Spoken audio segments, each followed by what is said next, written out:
বেরিয়ে পড়েছে। পরে মনে ইচ্ছা করেছে আজকের রাত্রে যার সঙ্গে প্রথম সাক্ষাৎ হবে আমার এই গচ্ছিত সম্পদ, এই ধন আর এই মাল তার হাতে তুলে দিব। এটা দ্বিতীয় রাত্রের কথা বলছে। দ্বিতীয় রাত্রির বন্ধু আমার রাতের অন্ধকারে পথ চলতি পথে যার সঙ্গে সাক্ষাৎ হলো তারই হাতে তুলে দিয়েছে তার গচ্ছিত সম্পদ, ধন আর মাল। সকাল যখন হয়েছে বন্ধু আমার, সকালবেলা মানুষেরা তারা তখন বলা বলি শুরু করেছে, ইস আজকে দ্বিতীয় রাত্রিতে লোকটা দান করেছে তো করুক, ভালো কথা, কিন্তু দিয়েছে কাকে? একটা পতিতা, একটা বেশ্যা মহিলাকে, মানে সমাজের একটা পতিতার হাতে গিয়েছে। ওই লোকটা যখন শুনলো বন্ধু আমার, শোনার সঙ্গে সঙ্গে সেই লোকটা তখন বলছে, আল্লাহুম্মা লাকাল হামদ, হে আল্লাহ আমার ইচ্ছা ছিল আমার ধন সম্পদ থেকে তোমার রাস্তায় খরচ করব, খরচ করেছি, কিন্তু আমার এই দান চলে গেছে একজন ব্যভিচারিণীর হাতে। তারপরে তোমার শুকরিয়া, তোমার পবিত্রতা, তোমার প্রশংসা এই মতো করে বলা হচ্ছে। বন্ধু আমার লোকটা তৃতীয় রাত্রিতে আমার ভাবছে, এবার 3 রাত্রের ঘটনা চলছে, মানে তৃতীয় রাত্রিতে আচ্ছা আজকে আর কিছু দান করি তো, আজকে আর কিছু দিব। তৃতীয় রাত্রিতে গচ্ছিত সম্পদ থেকে, ধন থেকে, মাল থেকে, টাকা থেকে, পয়সা থেকে আরেকখানা টপলা করেছে বন্ধু আমার। সেই টপলাটা দিয়ে রাতের অন্ধকারে বেরিয়েছে, যার সঙ্গে প্রথম সাক্ষাৎ হয়েছে তারই হাতে তুলে দিয়েছে। সকাল যখন হলো,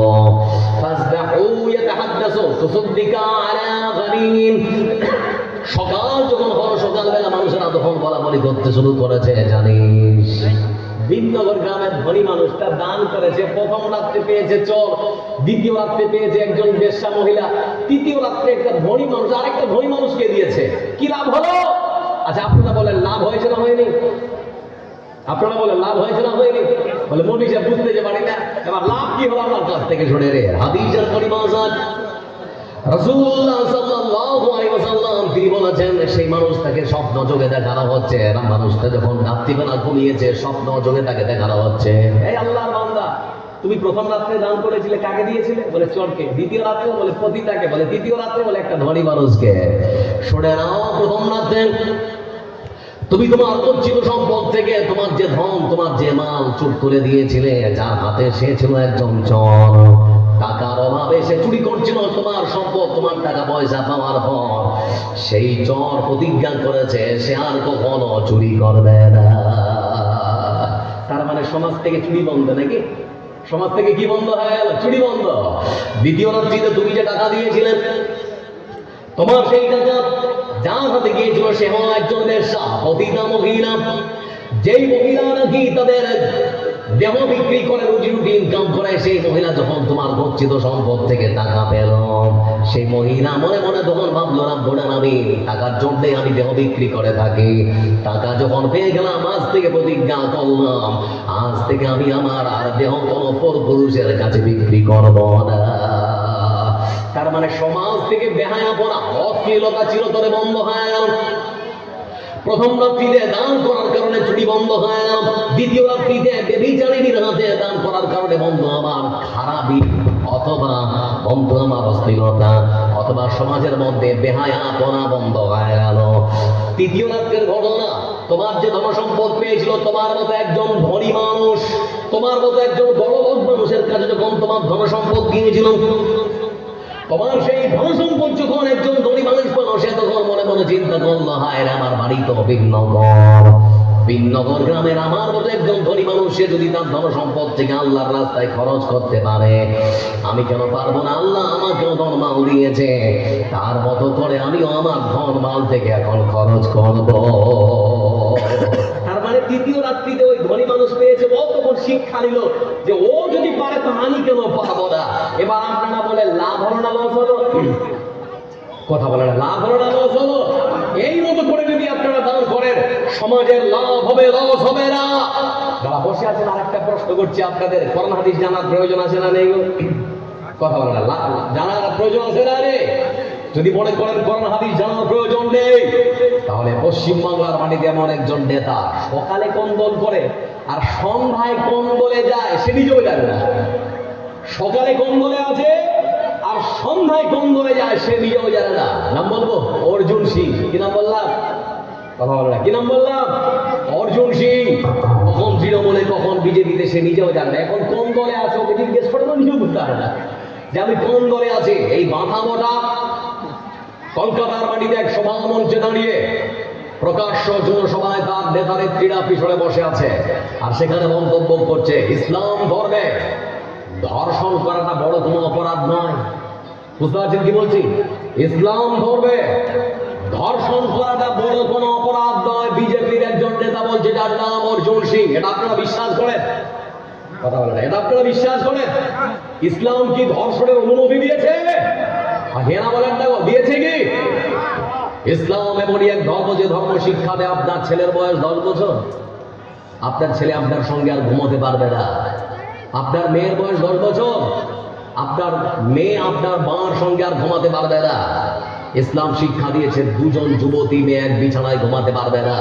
ইসলাম শিক্ষা দিয়েছে দুজন যুবক ছেলে এক বিছানায় ঘুমাতে পারবে না। তারপরে ইসলাম বলেছে ওয়ালা তাকরাবুজ জিনা ইন্নাহু কানা ফাহিশা ওয়া সাআ সাবিলা। ব্যভিচার করা দূরের কথা, ব্যভিচারের ধারের পাশেও যাওয়া যাবে না। ইসলাম ব্যভিচারের ধারের পাশে যাওয়াকে কঠোরভাবে নিষেধ করতে পারে। সেই ইসলাম ধর্মে কখনো ব্যভিচারের অনুমতি দিতে পারে, কখনো অনুমতি দিতে পারে না। এই জন্য এই সমস্ত নেতাদেরকে বলি, নেতারা আপনারা আপনার ধর্ম নিয়ে থাকুন ভাই, আমাদের ধর্ম নিয়ে নাক ঘোলাবেন না। তাহলে আপনাদের ধর্মের মধ্যে ধর্মীয় বর্ণ প্রথাকে যদি খুলতে শুরু করে দেয় তাহলে পরে আপনি টিকতে পারবেন না। আপনারা জানেন হিন্দু ধর্মের ধর্মীয় বর্ণ প্রথাকে প্রধানত 4 ভাগে ভাগ করা হয়েছে। একটু আমার সঙ্গে বলুন, কয় ভাগে? 4 ভাগে। তার মধ্যে প্রথমত হচ্ছে ব্রাহ্মণ, ক্ষত্রিয়, বৈশ্য, শূদ্র। ব্রাহ্মণ, ক্ষত্রিয়, বৈশ্য, শূদ্র। ব্রাহ্মণ যারা হয় তারা কিসের দায়িত্ব পালন করেন জানেন? ওরা হয় পুরোহিত, ওরা ধর্মের কাজ করে, ওরা হয় পুরোহিত, ওরা হয় পণ্ডিত। তার মানে ব্রাহ্মণের কাজ ওরা মন্দির সামলাবে। ব্রাহ্মণ, ক্ষত্রিয়, ক্ষত্রিয় যারা হয় তারা হয় দেশের স্বরাষ্ট্র মন্ত্রকের দায়িত্ব পালন করে, মানে স্বরাষ্ট্রমন্ত্রী হওয়া হবে, দেশের নেতা মন্ত্রী, ওরা ওদের ওটা কাজ। বৈশ্য যারা হয় আমার বন্ধু, তারা তাদের যেটা কাজ সেটা হচ্ছে ওরা ব্যবসা বাণিজ্য করে, মানে ব্যবসা বাণিজ্য করা ওদের কাজ। আর সব থেকে নিচু যেটা ব্রাহ্মণ, ক্ষত্রিয়, বৈশ্য, শূদ্র, শূদ্র যারা ওদের কাজ কি জানেন? ওরা হয় মুচি, ওরা হয় মেথর, ওরা হয় ডম, ওরা হয় সাঁতাল, ওরা মানে মানুষের টয়লেট সাফ করে বেড়াবে। এই জন্যে সব থেকে নিচু বর্ণের যারা তারা মন্দিরের মধ্যে প্রবেশ করতে পারবে না। আপনারা জানেন আমাদের ভারতবর্ষে যিনি এখন প্রধানমন্ত্রী দ্রৌপদী মুর্মু, তিনি পর্যন্ত এমনও ভারতবর্ষের মাটিতে মন্দির আছে যেখানে তার মতো মহিলা প্রবেশ করতে পারে না। এখন আপনাদেরকে বলতে পারছি ভারতবর্ষের মাটিতে করে মুসলমান সব থেকে গরিব যদি হয়, ভারতবর্ষের যে কোনো প্রান্তে, পৃথিবীর যে কোনো প্রান্তে যদি আপনি চলে যান, এমন কোন মসজিদ নেই যে মসজিদের মধ্যে একজন মানুষ সে যদি রাজার সামনে গিয়ে দাঁড়াতে চায় তার পাশে দাঁড়াতে পারবে না, পারবে না, কথা পারবে না, পারবে না। এটাই হচ্ছে ইসলামের সৌন্দর্য বন্ধু আমার। ইসলামের মধ্যে কোনো ভেদাভেদ নেই, কালো চামড়া আর সাদা চামড়ার মধ্যে কোনো পার্থক্য থাকতে পারে না, গরিব আর ধনীর মধ্যে কোনো ভেদাভেদ থাকতে পারে না। সব কিছুকে একেবারে ভেঙে চুরমার করে দেওয়া হয়েছে। সেজন্য তারা মানে কি জানেন? যারা ব্রাহ্মণ তারা ভগবানের মুখ থেকে বেরিয়ে এসেছে, যারা ক্ষত্রিয় তারা ভগবানের বাহু থেকে এসেছে, যারা বৈশ্য তারা ভগবানের উরু থেকে সৃষ্টি হয়েছে, যারা শূদ্র তারা ভগবানের পায়ের তলা থেকে এসেছে। এই জন্য পায়ের তলা থেকে যখন তাদের সৃষ্টি, তারা মন্দিরের মধ্যে ঢুকতে পারবে না, তারা পুজো করতে পারবে না, এই জন্য তাদেরকে মন্দিরে ঢুকতেও দেয় না। কিন্তু আপনার গ্রামের সব থেকে গরিব মানুষটা মসজিদের মধ্যে গিয়ে ইমামের পেছনে সব থেকে কোটিপতি মানুষটার পাশে দাঁড়াতে পারে, কেউ বাধা দিতে পারবে না, পারবে? পারবে না। এ হচ্ছে ইসলাম। ইসলাম শিক্ষা দিয়েছে পৃথিবীর মানুষকে সততা, নম্রতা, ভদ্রতা, মানবতা, মানব সেবার শিক্ষা দেয়। এজন্য ইসলাম বলেছে যারা ছোটকে স্নেহ করে না, বড়কে সম্মান আর মর্যাদা দেয় না, ফালাই সাবিব না, ওরা আমার দলের হতে পারে না। এজন্য বলছিলাম বন্ধু, এতক্ষণ পর্যন্ত অধিকাংশ প্রহরী আপনারা শুনছিলেন দান সৎকার, গুরুত্ব, মাহাত্ম্য, মর্যাদা। আল্লাহ ধন দিয়েছে, মনটা একটু হালকা করুন, একটু মনটা হালকা করুন আর আল্লাহ রাস্তায় খরচ করুন। জান্নাত শুধুমাত্র সময়ের অপেক্ষা, আসছে ধীরে ধীরে, ব্যাগ ঘুরছে। আল্লাহ রাব্বুল আলামিন রাসূল যিনি হাদিসের পরিভাষায় বলছেন সাবাতুন ইউদিল্লুহুমুল্লাহু ফি দিল্লিহি ইয়াওমা লা দিল্লা ইল্লা দিল্লু। হাদিসের পরিভাষায় সেই দিন হাসরের মাঠে 7 শ্রেণীর মানুষকে আল্লাহ তার ভালোবাসা রহমতের ছায়ায় জায়গা দেবেন। 7 শ্রেণীর মানুষকে জায়গা দেওয়া হবে। তার মধ্যে এক শ্রেণীর মানুষ হচ্ছে তারা রাজুলুন তাসাদ্দাকা বিসাদাকাতিন ফাআখফাহা হাত্তা লা তা'লামা শিমালুহু মা তুনফিকু ইয়ামিনুহু। যারা দান করে এমন অবস্থায় ডান হাতে দেয়, বাম হাত জানতে পারে না। এই যে বেগ নিয়ে ভাই আমার ঘুরছেন, আপনারা দিচ্ছেন, টুক করে ডান হাতে দিয়ে দিলেন, বাম হাত জানতে পারলো না বলতে আপনার পাশের মানুষটাও টের পেল না আপনি কত টাকা দিলেন। অথচ আপনি 500 টাকার নোটটা টুক করে ফেলে দিলেন, 200 টাকার নোটটা টুক করে ফেলে দিলেন, আপনার পাশে থাকা মানুষটা জানতে পেল না। এই যদি হয় আপনার আজকের নীতি, বিশ্বনবী বলেছেন সেই মানুষটার জন্য আল্লাহ রাব্বুল আলামিন হাসরের মাঠে তার রহমতের ছায়ায় জায়গা দিয়ে দেবেন। তাহলে সুযোগটা আজকে আছে, কালকে আর থাকবে না। কাজে লাগান। বেগ ঘুরছে, ভালো করে আপনারা সেই বেগের মধ্যে 200, 100, 500 যা পারবেন দেওয়ার চেষ্টা করুন। চোখ বুঝিলে এই দুনিয়ার নয় তো তুমি কেউ যে আর, চোখ বুঝিলে এই দুনিয়ার নয় তো তুমি কেউ যে আর, হায়ের মানুষ আঁকড়ে মানুষ করছো নিজে অহংকার। দম ফুরাইলে সবই পর, জুটবে না আর দালান ঘর। দম ফুরাইলে সবই পর, জুটবে না আর দালান ঘর। মরিচিকার ছুটে পিছু করছো যে ভুলবারে বার। বাঁশের ছাউনি পচার আগে পচে যাবে লাশ তোমার, বাঁশের ছাউনি পচার আগে পচে যাবে লাশ তোমার। যে ক্ষমতার বড়াই করো কাজে তোমার আসবে না, এই যে সাদের দেহ কারো নিজের বলে চলবে না। যে ক্ষমতার বড়াই করো কাজে তোমার আসবে না, এই যে সাদের দেহ কারো নিজের বলে চলবে না। আজরাগিল তো ডাকছে তোমায়, নাই রে গোপায় পালাবার। আজরাগিল তো ডাকছে তোমায়, নাই রে গোপায় বাঁচিবার। বাঁশের ছাউনি পচার আগে পচে যাবে লাশ তোমার, বাঁশের ছাউনি পচার আগে পচে যাবে লাশ তোমার। টাকার গরম এখন তোমার পা পড়ে না মাটিতে, মুখে শুধু আমি আমি তুমি প্রথম সারিতে। টাকার গরম এখন তোমার পা পড়ে না মাটিতে, মুখে শুধু আমি আমি তুমি প্রথম সারিতে। অপর ভাইকে ভাবছো নিজ বুকে বসে হায়াত, অপর ভাইকে ভাবছো নিজ বুকে বসে হায়াত। বাঁশের ছাউনি পচার আগে পচে যাবে লাশ তোমার, বাঁশের ছাউনি পচার আগে পচে যাবে লাশ তোমার। বন্ধু আমার লক্ষ্য করে দেবেন, আপনাকে যে কবরে রেখেছে বাঁশের যে ছাউনিটা আছে, আচ্ছা বলুন তো বাঁশের ছাউনি পচার আগে মানুষের লাশ পচবে না পচবে না? হ্যাঁ বলে না, পচবে না পচবে না? আপনারা জানেন একজন মানুষকে যখন কবরের মধ্যে রাখা হয়, বিজ্ঞানের দৃষ্টিকোণ থেকে আপনাদেরকে বলছি, মাত্র 24 ঘন্টা যখন হয় একটা লাশকে কবরে রাখে, 24 ঘন্টার মধ্যে সেই মানুষের দেহের মধ্যে একটা পোকার উৎপত্তি হয়। সেই পোকাগুলো মানুষের শরীরের অভ্যন্তর থেকে বেরিয়ে আসার জন্য যে রাস্তা খোঁজে সেটা হচ্ছে মানুষের বায়ুপথ। আমরা যেটা দিয়ে পায়খানা করি সেই পথ দিয়ে ওই পোকাগুলো বেরিয়ে আসে। পোকাগুলো যখন মানুষের ওই মরা মানুষের দেহ থেকে বেরিয়ে আসে, এত দুর্গন্ধ ছড়ায়, আর ওই দুর্গন্ধ ওই সমগোত্রীয় যে পোকা আছে ওই পোকাগুলোকে তাদের দামাত দেয়। ওরা তখন ডাকে বলে, আয় একটা মরা লাশ আছে, মাংসগুলো খুব মিষ্টি, আমরা খাবো। তখন ঝাঁকে ঝাঁকে পোকা ওই কবরের মধ্যে সৃষ্টি হয়। সবাই তখন এসে ওই মরা মানুষের লাশটাকে কবলে কবলে খায়।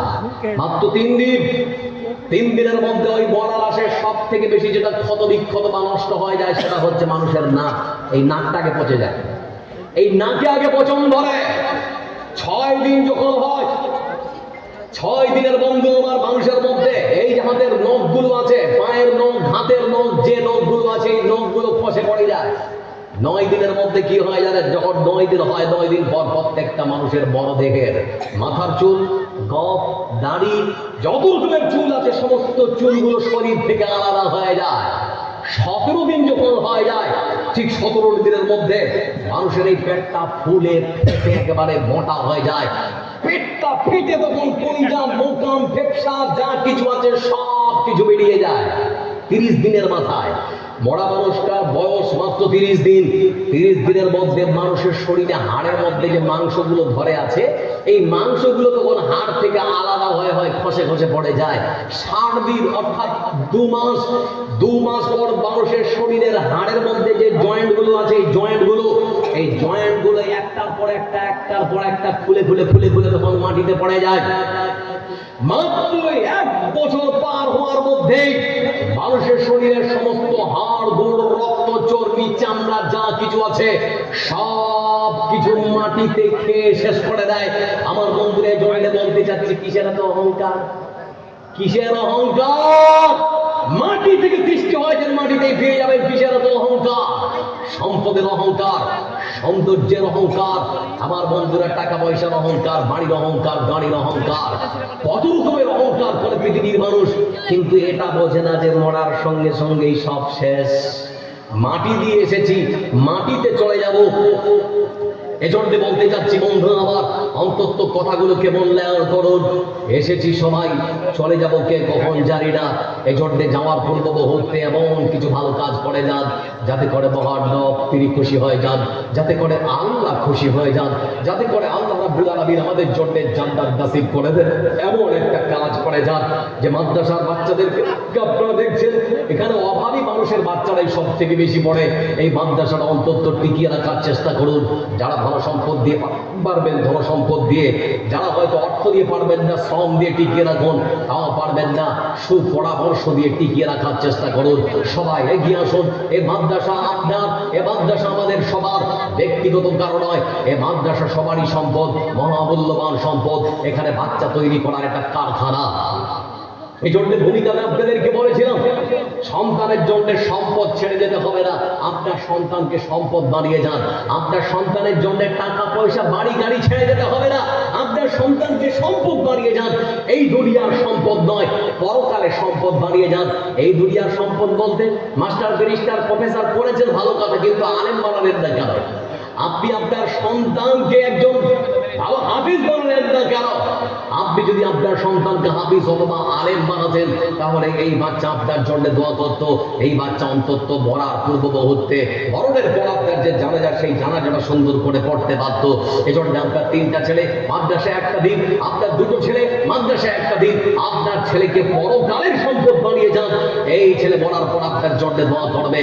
আমার বন্ধুরা, ইহকালীন লাভ, পরকালীন লাভ।